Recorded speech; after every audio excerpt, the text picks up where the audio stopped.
और 6 साल पहले इनके पिताजी का साया इनके ऊपर से उठ गया। अब इनकी मां खेतों में मजदूरी करके 250 रुपए कमा के इनका पालन पोषण कर रही थी। एक बेटा अपने पैरों पे खड़ा हुआ तो वो परतापुर जाके इलेक्ट्रीशियन का काम करके इस परिवार को इज्जत की जिंदगी मिल जाए, क्योंकि घर में एक छोटी बहन भी उसका प्रयास कर रहा था। फिर ये घटना घटी। देखने में तो ऐसा लगेगा कि भाई चलो एक व्यक्ति चला गया, लेकिन व्यक्ति एक नहीं गया। आकाश छोटे हैं, अभी घर में एक छोटी बिटिया है, बीमार मां है। अब इस परिवार का क्या होगा? हम सब लोग आए हैं, कुछ में गुस्सा भी होगा कि भाई ऐसा क्यों हो गया, क्यों हम लोग मरने के लिए पैदा हुए हैं क्या? पीड़ा भी होगी, कुछ के अंदर आक्रोश होगा कि भाई हम खुद ही निपट लेते हैं, लेकिन ये समस्या का हल नहीं। अगर खुद के निपटने से, गुस्सा करने से सारी बात हल हो जाती तो ये तो फैसले बहुत दिन पहले हो जाया करते। हम संविधानवादी देश में हैं, जहां संविधान हमें अधिकार भी देता है और हमारे कर्तव्य भी सुनिश्चित करता है।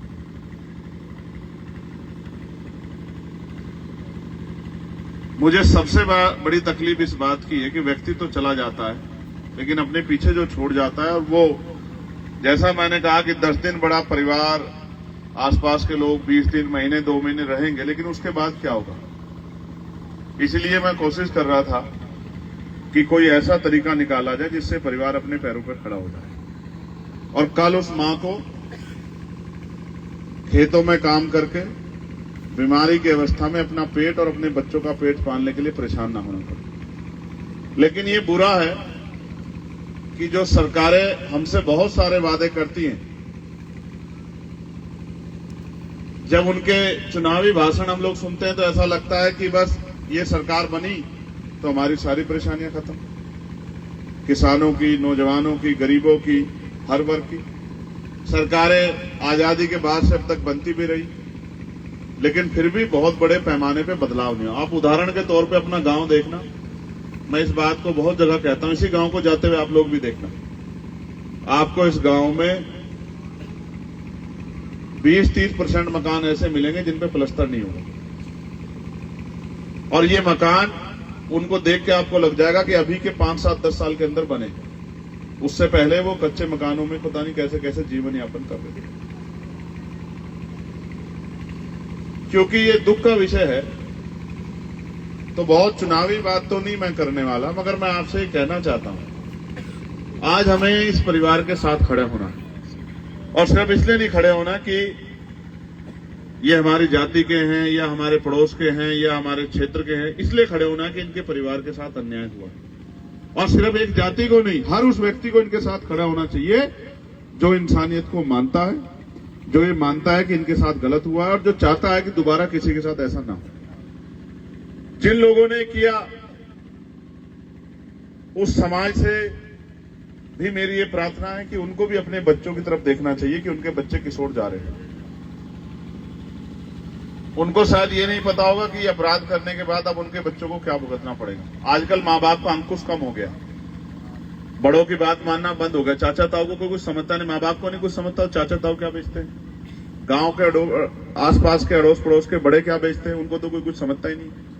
ये जो बदलाव हुआ है पिछले 15-20 सालों में, इसका खामियाजा भी समाज को भुगतना पड़ रहा है। हालांकि ये भी सच है कि गरीब पे अत्याचार करते हुए अमीर ये सोचता नहीं ताकतवर कि भाई क्या होगा, क्योंकि उसको लगता है गरीब पे अत्याचार करना उसका हक।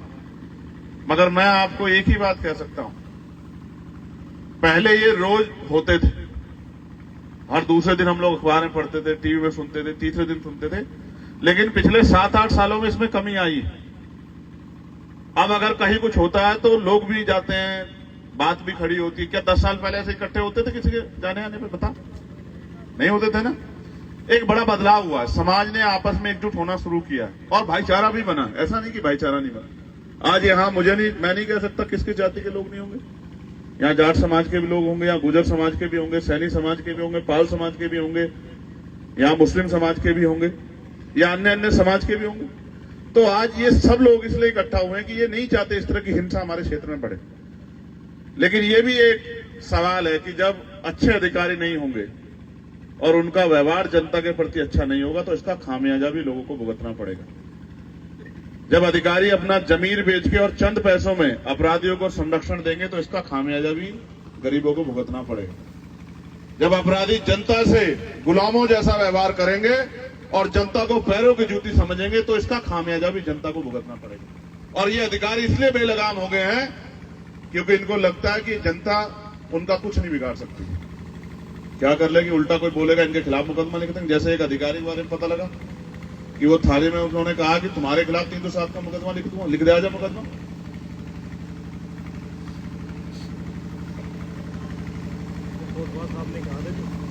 ये व्यवहार ठीक नहीं है।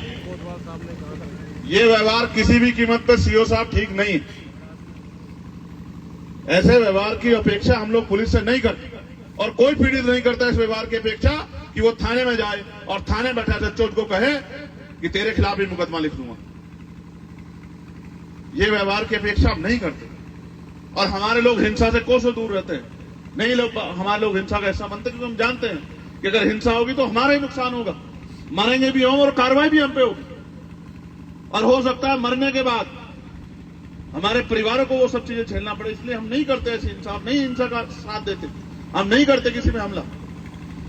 लेकिन मैं स्पष्ट तौर पे कहूंगा कि अधिकारी अपने रवैये में बदलाव करें और नहीं बदलाव करेंगे तो ये याद रखना सरकारें आती जाती रहेंगी। और ऐसा नहीं कि हम सड़क पे ही रहेंगे।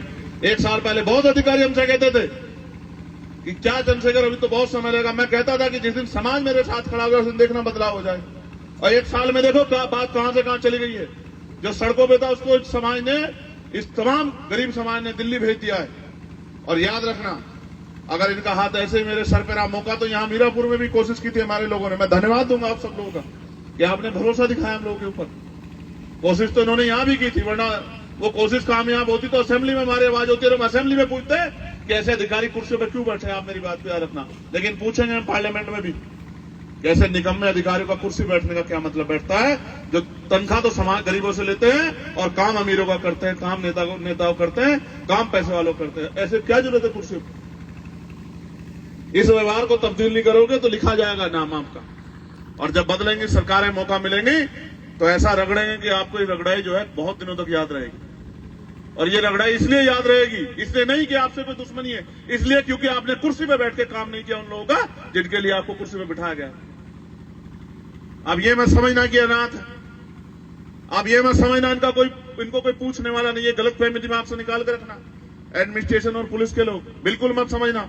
जो अच्छे अधिकारी होंगे उनका हम सम्मान करेंगे। और आप जानते हैं पुलिस की जितनी मदद मैं करता हूंगा, इनके साथ परेशानी 8-8 घंटे की ड्यूटी की जगह 24-24 घंटे ड्यूटी, 48 घंटे ड्यूटी करनी पड़ती। मैं अकेला आदमी था जिसने पार्लियामेंट में आवाज उठा के, और एक रिपोर्ट बन रही है अब कि इनको 8 घंटे की ड्यूटी मिले। बहुत सारी चीजें जो मैं नहीं कहना चाहता क्योंकि मैंने एहसान नहीं किया, मैंने अपनी ड्यूटी की। लेकिन पुलिस का रवैया अच्छा नहीं है कि वो एक लाठी सबको हाँकना चाहते हैं। ऐसा नहीं, ये ठीक नहीं, ये नाराजगी है मेरी पुलिस। अच्छे अधिकारी भी हैं, मैं मानता हूं यहाँ अच्छे अधिकारी, और मैं मानता हूं अच्छे अधिकारी को रहते कार्रवाई भी होगी। लेकिन कार्रवाई में, न्याय में देरी भी न्याय को अवरुद्ध करने का काम होता है, न्याय को रोकने का काम होता है। न्याय करने से ज्यादा न्याय दिखना भी चाहिए। मैं हाथ जोड़ के पुलिस और प्रशासन के लोगों से कहूंगा, ऐसा व्यवहार मत करो। इसलिए मत करो कि सोचो कल किसी आपके साथ हो जाएगा तो आप नहीं सह पाओगे, आप नहीं सह पाओगे। अगर आपके बच्चे के साथ हो जाएगा, आपके भतीजे के साथ हो जाएगा, हम तो हर आदमी को, इंसान को अपना परिवार में, आप नहीं सह पाओगे। आप पिस्टल निकाल के घूमने लग जाओगे कि मैं इनको देख लूंगा, वो कर लूंगा, आप नहीं सह पाओगे। हमें सहने की आदत है, हमने सहा, हमें आदत है, हम लंबे समय से सहते आ रहे हैं इसलिए हमें आदत है। लेकिन ऐसा नहीं कि हम इसको आदत बना के बैठे हैं। हम इसलिए करते हैं कि ठीक है, कानून व्यवस्था सही रहनी चाहिए। वरना आप देखो, ए बेटे बैठ जा, हम जा, बैठ जा, और बटन बंद कर ले, हवा ना लग जाए। हवा भी लग जाती है, हवा चल रही है ठंडी। इंसाफ अगर मांगने से मिलता तो सबको मिल जाता। शांत हो जाओ, शांत हो जाओ, शांत हो जाओ। अब उसकी तरफ मत ध्यान दो। आप देखो ये कितने लोग हैं, अगर ये सड़क पर निकल जाएं तो क्या कानून व्यवस्था ठीक रह सकती है?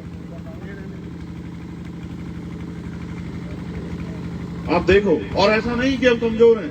मैं यहां खड़े होकर चैलेंज करके कहता हूं कि अगर यहां खड़े होकर एक आवाज देकर कहूंगा कि आओ अपने गांव के बाहर आ जाओ, तो आप नहीं संभाल पाओगे। आपको एहसास नहीं है। अगर हम शासन सत्ता में नहीं है तो आप मत समझो कि हम कमजोर हैं। आप ऐसा ट्रीटमेंट नहीं कर सकते हैं गरीबों के साथ। याद रखना मेरी बात को। यहां खड़े होकर कहूंगा, चैलेंज करके कह रहा हूं, जिसको गलतफहमी हो निकाल लो और आओ सामने और कहो कि दिखाओ दो कोई यहां से और बिजनौर से लेकर दिल्ली तक अगर आपको नहीं दिखाया कि आप कितनी शक्ति रखते हैं, तब बताना आप उसको। आप नहीं जानते। ये लोकतंत्र और जनता इसमें मालिक है। जनता के हिसाब से चलता है लोकतंत्र। तो समझदारी दिखाओ। और मैं तो कोशिश करूंगा कि ऐसे अधिकारियों पर कार्रवाई हो, क्योंकि मैं तो जानता हूं कि सारे अधिकारी अच्छे नहीं हैं। मैं आपसे भी कहूंगा कि संयम रखो, धैर्य रखना बहुत जरूरी है। एक्शन का अगर रिएक्शन होगा तो उसका परिणाम अच्छा नहीं होगा। और आप तो, मैं आपकी समझदारी की दाद देता हूं कि आपने नौजवान बच्चा चला गया, आपने हिम्मत दिखा के दर्द को पीने का काम किया। मैं इसके लिए आपका धन्यवाद देता हूं। लेकिन मैं आपसे कहता हूं, ये लड़ाई आज खत्म नहीं हो रही है। ये लड़ाई चलेगी, लंबे समय तक चलेगी। और मैं आकाश को भी कहना चाहता हूं, उसके कंधों की जिम्मेदारी आ गई है। घर में छोटी बहन है, उसके सम्मान की रक्षा करते हुए उसको अपने पैरों पर खड़ा करना, बूढ़ी मां का भी ख्याल रखना है। तो मैं आपसे ये भी अपेक्षा करूंगा, जो मेरा नेचर है और जिसको मैं कहता हूं कि ये होना चाहिए, कि हमें समाज का हाथ पकड़ के रखना चाहिए, गरीबों का हाथ पकड़ के रखना चाहिए। मैं आपको तो याद है बाबू जी, बागपत अभी तो 2 ही दिन बीते। इस परिवार की कुछ मांगे हैं, वो भी मैं पढ़ देता हूं। मगर मैं जानता हूं कि जैसे मैं पढ़ दूंगा वैसे ही एडमिनिस्ट्रेशन पुलिस के लोग सुन लेंगे। बाकी पूरी तो ये तभी होंगे जब शासन शक्ति चंद्रशेखर आजाद के हाथ में होगी। उससे पहले तो पूरी नहीं हो सकती। ऐसा तो मुझे नहीं लगता। इतना तो न्यायप्रिय नहीं है कोई। ये तभी पूरी होंगी जब ताकत हमारे हाथ में होगी। फिर तो हिंसा ही नहीं कर सकता कोई। हम चैलेंज करके कहते हैं, जिसके अंदर घमंड हो, जो कहता हूं मैं ताकतवर हूं, जो कहता हमारी बांधी बनती खोली खुलती, जब हम पे ताकत होगी तो कर लेना, हम देख लेंगे। जो जैसा अपने आप को तुरंखा समझता हो उससे भी मिलेंगे। तो मैं परिवार की जो मांगे हैं, परिवार की नहीं समाज की मांगे हैं। पढ़ूं भाई? हाथ उठा के बताओ, पढ़ूं? ठीक है। पहली मांग ये है कि दोषियों की तुरंत गिरफ्तारी की जाए। एक सम्मानित अधिकारी हमारे यहाँ सीओ साहब जो आईओबी खड़े हैं, कितने दिन में करेंगे गिरफ्तारी बताइए? ये तुम लोग चुप रहो। तुम कहो तो मैं रख दूं माइक। तुम लोग बात करना चाहते हो? शांत हो जाओ। बताओ सीओ साहब। हम लोग जितना जल्दी कोशिश कर रहे हैं। समय थोड़ा समय पर टारगेट करके बताओ। 10 दिन दिए आपको। 10 दिन तक फोन नहीं करेंगे, वादा कर रहे हैं आपसे। 10 दिन आपके, 11वां दिन हमारा। हम भी कोशिश करेंगे ऐसी स्थिति में। हाँ, 10 दिन में आप सारे आरोपियों को गिरफ्तार करके जेल भेज। पहली बार मैं ये भी नहीं कहता आपके निर्दोषों को भेज दो। मैं इस बात समर्थन नहीं करता। आप लोग समर्थन करते हो? हमारे लोग इस मामले में बहुत स्पष्ट हैं। हम नहीं चाहते किसी को निर्दोष को, लेकिन कोई दोषी बचना नहीं चाहिए। ये आपकी जिम्मेदारी।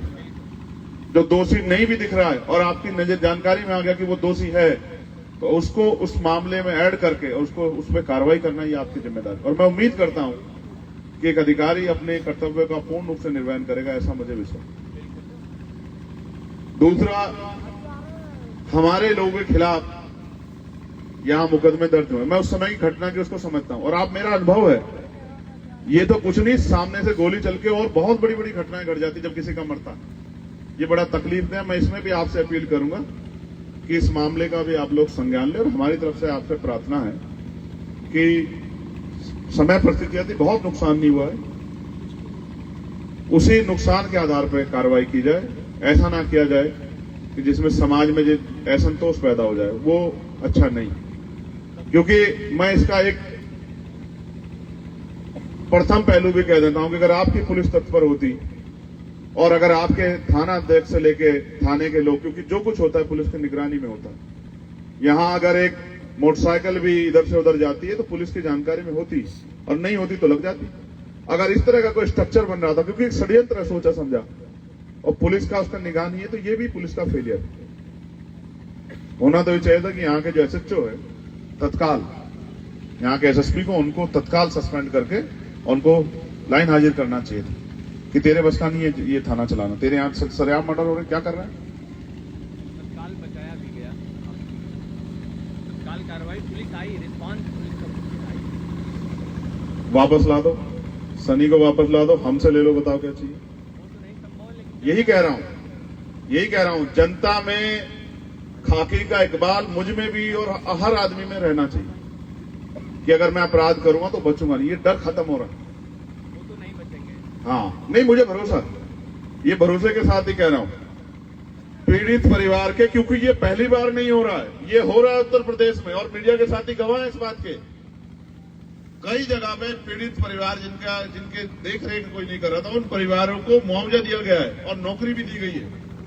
ये हुआ है उत्तर प्रदेश में, ये गोरखपुर में भी हुआ है, लखनऊ में भी हुआ है। इसलिए जैसा नियम आप बनाओगे वो नियम सभी के लिए होने चाहिए। लेकिन बड़े दुख के साथ कहना पड़ रहा है कि जो सरकार जो सत्ता में है वो नहीं करती आपके साथ न्याय। वो तो थोड़ा सा मौसम बदल गया, वरना आपको याद होगा कि मुख्यमंत्री तो कमजोर वर्ग के लोग, दलित पिछड़ों को अपने दफ्तर में बुलाते थे तो पहले साबुन देते थे कि हाथ पैर धो के नहा धो के तब आना। याद है, नहीं याद है आप लोगों को?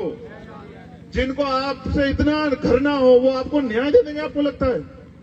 इनकी मीठी बातों में मत जाया करो। जब ये आपके यहाँ के मीठी बातें करते हैं कि ये है वो है, समझो, याद रखो इतिहास को कि ये वही मुख्यमंत्री हैं जिन्होंने अपने कार्यालय में गरीब महिलाओं को, दलितों को, पिछड़ों को, गरीबों को अपने दफ्तर में अपने पास बुलाने से पहले साबुन दिलवाए, इनको कहो नहा धो के आए। अब ऐसे इस तरह की मानसिकता के व्यक्ति, चाहे वो मुख्यमंत्री बन जाए या प्रधानमंत्री, मैं उम्मीद नहीं कर सकता कि हमारे लोग से अन्याय करेंगे। लेकिन फिर भी क्योंकि पूरे समाज की मांग है, पूरे गरीब तबके की मांग है कि पीड़ित परिवार को किसी एक सदस्य को सरकारी नौकरी दी जाए और उनके परिवार को कम से कम 1 करोड़ रुपए का मुआवजा दिया जाए। मिलना चाहिए, नहीं मिलना चाहिए भाई? और पीड़ित परिवारजनों को शासन द्वारा सशस्त्र लाइसेंस की व्यवस्था कराई जानी चाहिए। ये तो आपके अधिकार क्षेत्र में अप्लाई पहले ही कहा जा चुका है। ठीक है। बाकी एक बात मुझसे भी सुन लो यार, सुनाओ। कब तक मुझसे मंगवाते रहोगे सरकारों से कि साहब ये मांग कर लो, ये मांग कर लो, ये मांग कर लो? किसान कितने दिन से बैठे, कौन सुनता है? पढ़े लिखे नौजवान बेरोजगार घूम रहे हैं, भर्तियों में घोटाला, कौन सुनता है? महंगाई ने गरीबों की कमर तोड़ दी, कौन सुनता है? तो मैं ये बात आपको इसलिए भी कह रहा हूं कि हमें अपने संवैधानिक जिम्मेदारियों को निभाना चाहिए, मांग करनी चाहिए सरकार से, लेकिन ये भी हमें सोचना चाहिए कि जब तक हम ताकत में नहीं होंगे तब तक हमारा भला नहीं हो सकता। ये भी हमें सोचना चाहिए। और नहीं है यहाँ इस जिले में ताकत हम पे बढ़ना, सोचो। और जानते हो कि अगर हम पे यहाँ ताकत होती तो फिर यहाँ इकट्ठे होना पड़ता क्या? आप लोगों को बताओ, अच्छा ईमानदार से बताओ, अपने दिल पे ऐसे हाथ रखो, यहाँ रखो सब लोग, बताओ अगर हम ताकत में होते तो क्या आज आपको यहाँ इतनी बड़ी संख्या में इकट्ठा होना पड़ता क्या? बताओ। तो फिर जिनसे न्याय मांग रहे हो ये आपके दरवाजे पे खड़े होते कि हम आपके साथ हैं, आप बताइए ना क्या मांगे, क्यों भैया को कह रहे हो? आप हमें बता दो ना, भैया पे तो बात तब जाएगी जब हम नहीं होंगे। यही होता। मैं अपनी माओ बहनों का भी धन्यवाद करूंगा जो इतने बड़े पैमाने बैठे। मैं उनसे एक चीज और कहना चाहता हूं, पढ़ो, पढ़ लिख के आगे बढ़ो।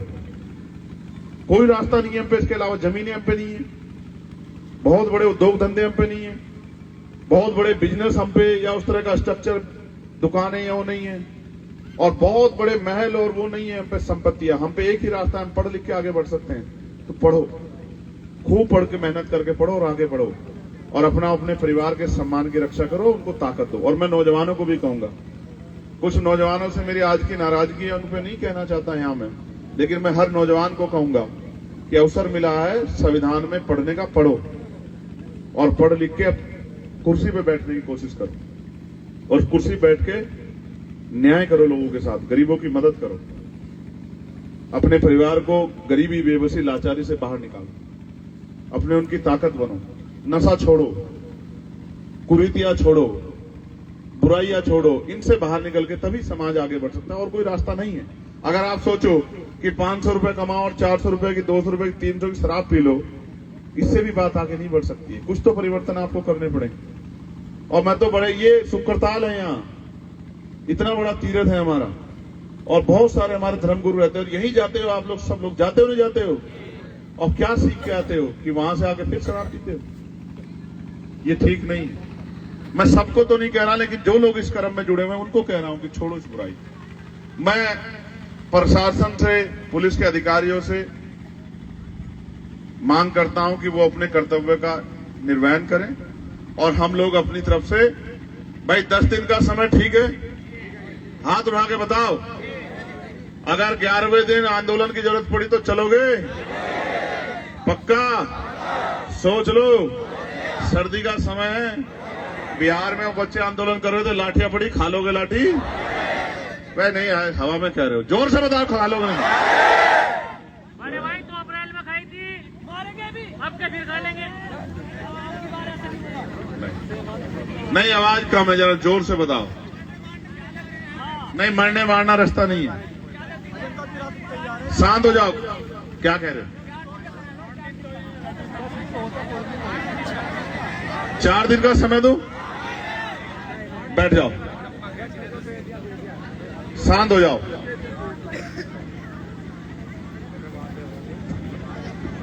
देखो, जादू की छड़ी नहीं है इनके पास। वो भी अपने बचने का रास्ता इख्तियार कर रहे होंगे, वो भी दौड़ भाग कर रहे होंगे, समझ रहे हो?